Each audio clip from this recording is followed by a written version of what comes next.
नमस्कार। तो बीता वर्ष पर्यावरण के लिए कैसा रहा? साल 2024 जा चुका है और अब हम सब नए साल में नई चुनौतियों के साथ जाने के लिए तैयार हो रहे हैं। इस साल में लगभग हर महीने, हर हफ्ते धरती के किसी न किसी कोने पर बाढ़, सुखाड़, जंगल की आग, गर्मी के रिकॉर्ड टूटना या फिर मौसम की चरम स्थितियां जो हैं वो समाचार की सुर्खियां बनती रहीं। इसके साथ साथ स्थानीय स्तर से लेकर वैश्विक स्तर पर वैश्विक ऊष्मन यानी गर्मी से उत्पन्न संकट से बचाव के लिए पहले की तरह ही आपस में खींचतान भी देखी गई।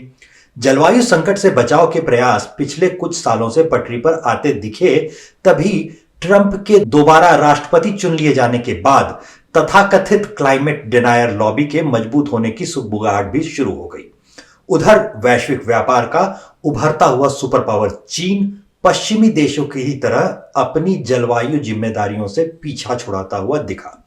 यह सब तब हो रहा है जब साल 2016 के कुछ सालों के अंतराल के बाद धरती का बुखार यानी गर्मी अपने चरम स्तर पर चढ़ने लगा है। पिछले साल जून से गर्मी बढ़ने का जो सिलसिला शुरू हुआ था, उसमें लगातार हर एक महीना अब तक का सबसे गर्म महीना साबित हुआ। यह सिलसिला लगातार 13 महीने तक जारी रहा और पिछले साल जून में जाकर टूटा। साल 2023 अब तक का सबसे गर्म साल था और 2024 साल और नए साल 2025 दोनों के लगातार सबसे गर्म होने की पूरी संभावना है। अब वैश्विक नेतृत्व के पास इस संकट से बचाव के लिए सहमत होने के लिए बहुत कम समय बचा है, मगर जलवायु परिवर्तन के प्रभाव जो है उनको धीमा करने के लिए कूटनीतिक जो जिम्मेदारी है उसके बंटवारे और पैसे के मुद्दे पर मामला अटका हुआ है। इससे वही तथाकथित विकास की दौड़ में पिछड़ गए लोग सबसे ज्यादा प्रभावित हो रहे हैं, जो आज भी अपनी प्रकृति सम्मत जीवन पद्धति, कम संसाधन और रचनात्मक तरीकों से इससे निपटने का प्रयास कर रहे हैं। ऐसे में जरूरी हो जाता है कि पिछले साल का लेखा जोखा हो और मानव सभ्यता पर गहराते हुए पर्यावरण और जलवायु संकट के लिहाज से यह साल कैसा रहा, कैसी रही हमारी तैयारी, यह देखा जाए। जलवायु संकट से निपटने के सारे प्रयास अभी तक पेरिस जलवायु समझौते के अनुसार हो रहे हैं। पिछले साल आई संयुक्त राष्ट्र संघ की जो पहली एमिशन गैप रिपोर्ट थी, उसके मुताबिक वर्तमान पर्यावरण नीतियां और तैयारियां जारी रही तो वैश्विक तापमान पूर्व औद्योगिक स्तर से 3.1 डिग्री सेल्सियस अधिक बढ़ जाएगा।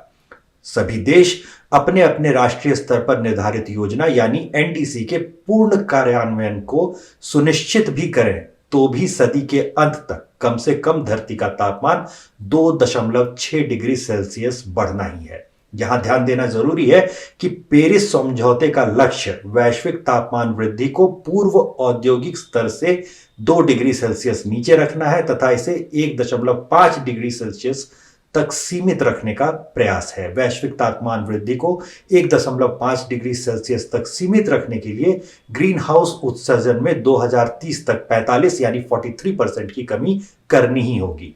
पेरिस समझौता जो है वो बेअसर हो रहा है और इसके 8 साल बाद भी वैश्विक उत्सर्जन लगातार बढ़ ही रहा है। साल 2023 में पिछले साल की तुलना में धरती को गर्म करने वाले गैसों का उत्सर्जन 1.3% बढ़कर 57.1 गीगाटन पर जा पहुंचा। इस दौरान भारत का उत्सर्जन 6.1% और चीन का उत्सर्जन 5.2% तक बढ़ा। ब्रिटेन ने अपना आखिरी कोयला उत्सर्जन संयंत्र जो था उसे बंद करने की घोषणा कर दी।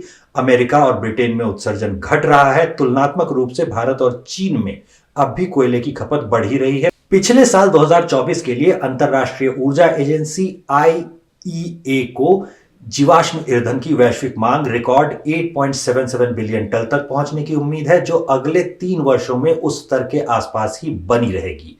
इसके साथ ही वैश्विक कोयला उत्पादन जो था वो भी इस साल अब तक के सबसे ऊंचे स्तर पर होगा। इतनी जागरूकता जद्दोजहद के बाद भी विकसित देशों में प्रति व्यक्ति जो उत्सर्जन है वो वैश्विक औसत से लगभग 3 गुना अधिक है, जबकि भारत, अफ्रीकी संघ या फिर जो सबसे कम विकसित देश है वो इससे नीचे है। पेरिस समझौते के अनुसार 1.5 डिग्री सेल्सियस के लक्ष्य को प्राप्त करने के लिए 2035 तक प्रत्येक वर्ष कम से कम 7.5% की कटौती आवश्यक है। जलवायु लक्ष्य और वैश्विक प्रयास में बढ़ रहे अंतर को पाटने के लिए प्रतिवर्ष 900 बिलियन से लेकर के 2.1 ट्रिलियन अमेरिकी डॉलर यानी कि जीडीपी का 1% धन चाहिए। और एक स्वतंत्र जो अध्ययन है उसके मुताबिक जलवायु कोष में सालाना 1.3 ट्रिलियन डॉलर की जरूरत बताई जाती है। ये प्रयास जो है वो बहुत थोड़े हैं और बहुत देर से शुरू हुए हैं। जो इस साल हुए COP29 के जलवायु कोष के मद में 300 बिलियन डॉलर आवंटित करने की मजबूरी में आसानी से ये दिख जाता है। साल 2024 में वायुमंडल में जो CO2 का यानी कि कार्बन डाइऑक्साइड का स्तर था वो एक नई ऊंचाई तक जा पहुंचा। साल के आखिरी सप्ताह में 28 दिसंबर को इसकी सांद्रता 425.5 ppm तक जा पहुंची, जो पूर्व औद्योगिक स्तर यानी 280 ppm से 145 ppm ज्यादा है। ये सब विगत 125 साल की मानवीय गतिविधियों का ही नतीजा है। और अमेरिकी अनुसंधान संस्थान जो है NOAA प्रशांत महासागर के मौना लुआ में ये प्रतिदिन के हिसाब से वायुमंडल में जो मौजूद CO2 है उसका रिकॉर्ड किलिंग कर्व के रूप में रखती है। इससे वायुमंडल में बढ़ रही ग्रीन हाउस गैसों की मात्रा का आकलन होता है। NOAA के मुताबिक पृथ्वी को संतुलित तापमान पर रखने के लिए CO2 की सांद्रता 350 ppm से नीचे होनी ही चाहिए। यह सीमा साल 1990 में पार हो गई थी। इससे पिछले 10 साल में अगर हम लोग देखें तो CO2 26.6 ppm बढ़ चुका है। और साल अगर हम लोग 2024 देखें तो जलवायु जनित प्राकृतिक आपदा और उससे हुए नुकसान में आई बढ़ोतरी का साल रहा। यह स्पष्ट रूप से दुनिया के सभी कोनों में पीड़ा का कारण बना। क्रिश्चियन एड के मुताबिक मौजूदा साल 2024 जो था उसमें दुनिया का जो सबसे 10 महंगी जलवायु आपदाओं की घटना थी वो हुई और उसमें 229 बिलियन डॉलर का नुकसान हुआ है। 2000 लोग मारे गए हैं और इसमें से 3/4 आर्थिक नुकसान केवल सबसे बड़ी जो विश्व की अर्थव्यवस्था है संयुक्त राज्य अमेरिका वहां पर हुई है। यहां पर जलवायु परिवर्तन को लिबरल जमातों के मुताबिक कथित रूप से नकारने वाले डोनाल्ड ट्रंप जो हैं वो राष्ट्रपति बनने वाले हैं। और इस साल की आपदाओं में चक्रवर्ती तूफान, जंगल की आग, तेज बारिश से आई हुई बाढ़, भूस्खलन, बड़े क्षेत्र में सूखा और हीट वेव प्रमुख है। ये अमेरिका से लेकर के फिलीपींस तक को एक एक करके दोहराते रहे। अल नीनो जैसी प्राकृतिक वैश्विक परिस्थिति का जो ये कारण बने और उसके बाद से ये और उग्र होते चले। इन सब के अलावा मार्च में औसत वैश्विक समुद्री स्तर का तापमान जो था वो 21.07 डिग्री सेल्सियस के उच्च स्तर पर पहुंच गया। यह ऑस्ट्रेलिया के ग्रेट बैरियर रीफ में चौथे सबसे बड़े पैमाने पर कोरल ब्लीचिंग का कारण बना।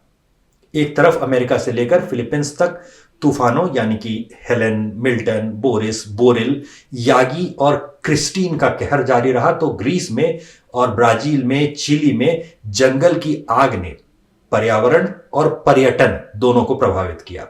इस साल के जो सालाना हज का जो उत्सव होता है उसमें हीट वेव का कहर ऐसा बरपा कि मक्का का तापमान 52 डिग्री सेल्सियस तक चला गया और इसके कारण कम से कम 1300 हाजी मारे गए।